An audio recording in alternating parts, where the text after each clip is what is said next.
Você sabe como o AS, ou aspirina, como ele funciona no seu corpo, quais são as doses, as indicações e os efeitos colaterais?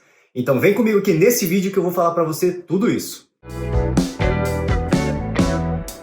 Olá pessoal, eu sou o Dr. Júlio Massal, sejam muito bem-vindos ao meu canal. No vídeo de hoje a gente vai conversar sobre o AS, o ácido acetil salicílico, ou também conhecido como aspirina. Mas antes de começar o vídeo, eu vou pedindo para você deixar seu like, se inscrever no canal e me seguir nas redes sociais. Então vamos lá! Primeiramente, antes de tudo, a gente precisa entender como que o AS funciona no nosso corpo. O AS, ele pertence à classe de anti-inflamatórios não esteroidais, que a gente chama carinhosamente de ANIs. Esse tipo de medicação no nosso corpo, ele atua na cascata de inflamação e ela vai fazer a inibição da enzima ciclooxigenase. A gente tem alguns tipos de ciclooxigenase no nosso corpo e elas são responsáveis pela síntese de prostaglandinas. E algumas dessas prostaglandinas são responsáveis pela inflamação no nosso corpo. Então, com base nisso, a gente já consegue entender que o AS ele vai inibir a produção de inflamação do nosso corpo. Porém, não é só isso, porque as prostaglandinas elas também têm outras funções em outras regiões do nosso corpo, como por exemplo no estômago. No estômago, as prostaglandinas elas são responsáveis pela proteção da mucosa do nosso estômago, para que ela não seja agredida pelo ácido clorídrico que é presente ali dentro. Então, infelizmente, a redução das prostaglandinas no nosso estômago vai prejudicar a proteção da nossa mucosa gástrica. Então vai facilitar a gente apresentar quadros de gastrites e até mesmo úlceras gástricas. E também tem outra questão bem relevante. A via da ciclooxigenase tipo 1 nas plaquetas, elas são responsáveis pela produção de tromboxano A2. E essa substância, ela também é responsável pela ativação da plaqueta e pela agregação da plaqueta. Isso faz parte de uma das etapas da nossa coagulação normal. Então, consequentemente, o AS também vai prejudicar a nossa coagulação normal, prejudicando a agregação plaquetária. Por isso que a gente fala que ele também tem efeito de antiagregação plaquetária. Então, sabendo de tudo isso, de como que ele atua no nosso corpo, a gente já consegue então vislumbrar qual que são as indicações. As indicações clássicas do AS é como anti-inflamatório, analgésico e antipirético, ou seja, no combate também à febre. Porém, essa medicação já foi muito estudada, ela é uma medicação muito antiga, ela tem diversas outras aplicações. Mas nesse vídeo aqui eu vou falar mais das indicações clássicas e, é claro, também nas indicações de doenças do coração. E nesses casos, nós cardiologistas utilizamos o AS em doses baixas para prevenção de doenças aterotrombóticas. Mas o que é isso? Isso é um dos mecanismos que causa o infarto ou o acidente vascular encefálico, que é o famoso derrame. Nesses casos, a gente tem placas de gorduras nas nossas artérias que podem estar inflamadas.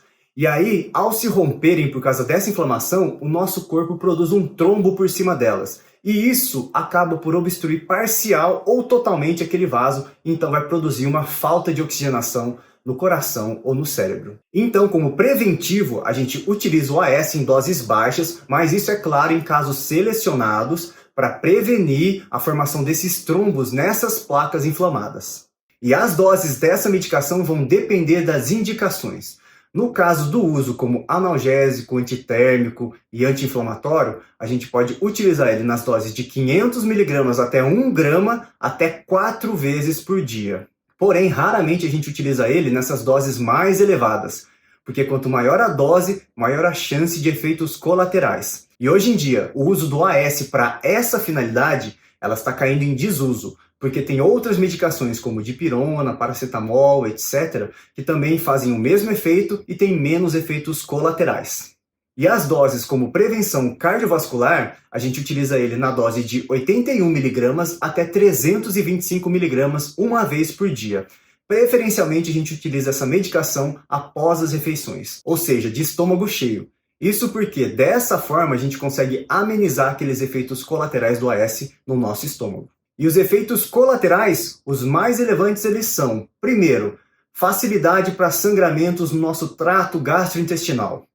Isso porque, como a gente viu lá no começo do vídeo, o AS inibindo a produção de prostaglandinas na região do nosso estômago, ele vai prejudicar a proteção da mucosa do nosso estômago.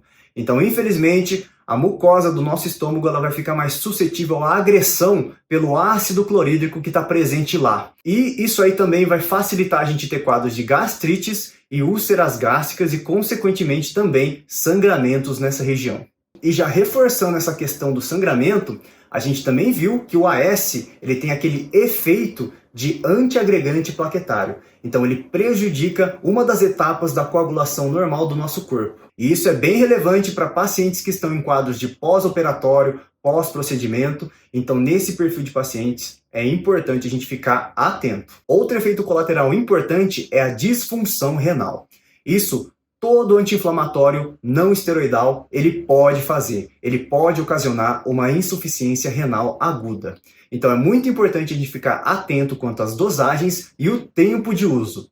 E outro efeito colateral, que é raro, mas é importante a gente ter em mente, é a síndrome de Reye. Quando a gente administra AS em crianças e adolescentes que estão passando por infecção viral, no caso especialmente da varicela, que é o vírus da catapora, e da influenza, quando a gente administra AS nesse perfil de pacientes, a gente aumenta o risco de síndrome de Reye. Essa síndrome ela é rara, mas ela é gravíssima. Ela inflama o seu cérebro e o seu fígado. Então, nesse perfil de pacientes, a gente tem que evitar de dar AS. E é importante também a gente lembrar que o AS ele é contraindicado em gestantes. Então, nesse perfil de paciente, a gente tem que pesar muito o risco e o benefício. Então é isso, pessoal. Espero que vocês tenham gostado desse vídeo. Espero que ele tenha sido bastante esclarecedor para todos vocês. E não se esqueça de compartilhar ele com seus amigos, parentes e quem quiser saber mais a respeito desse assunto.